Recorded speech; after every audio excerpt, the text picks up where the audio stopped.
ជំរាបសួរពុកម៉ែបងប្អូនទាំងអស់គ្នាសូមស្វាគមន៍មកកាន់តម្រុយឆ្នោតខ្មែរប្រចាំថ្ងៃសម្រាប់ថ្ងៃទី8ខែ10ឆ្នាំ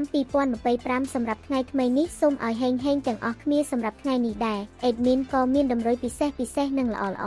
សម្រាប់ចែកជូនពុកម៉ែបងប្អូនផងដែរមុនឈានដល់ការឲ្យតម្រុយអេដមីនក៏សូមចិត្តពុកម៉ែបងប្អូនទាំងអស់គ្នាសូមជួយចុច like comment និងជាវឲ្យអេដមីនម្នាក់មួយផងដើម្បីងាយស្រួលក្នុងការតាមដានតម្រុយប្រចាំថ្ងៃនិងក៏ជាការលេខទឹកចិត្តឲ្យអេដមីនក្នុងការធ្វើតម្រុយចែកជូនពុកម៉ែបងប្អូនទាំងអស់គ្នាផងដែរចឹងកុំឲ្យខាតពេលយូរ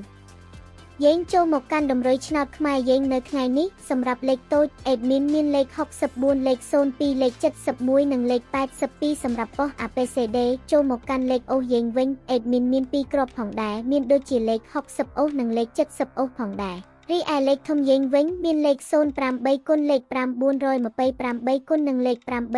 845គុណផងដែរសម្រាប់វេលានេះតម្រុយឆ្នោតយើងក៏បានឈានមកដល់ទីបញ្ចប់ហើយនាងខ្ញុំសូមជូនពរពុកម៉ែបងប្អូនដែលស្រឡាញ់លេខអេដមីនយកទៅធ្វើការផ្សងសំណាងសូមជូនពរឲ្យបងប្អូនទាំងអស់គ្នាហេងនិងសំណាងល្អមានលាភមានជ័យគ្រប់គ្នាសូមអរគុណសូមជម្រាបលាជួបគ្នានៅថ្ងៃស្អែកបន្ត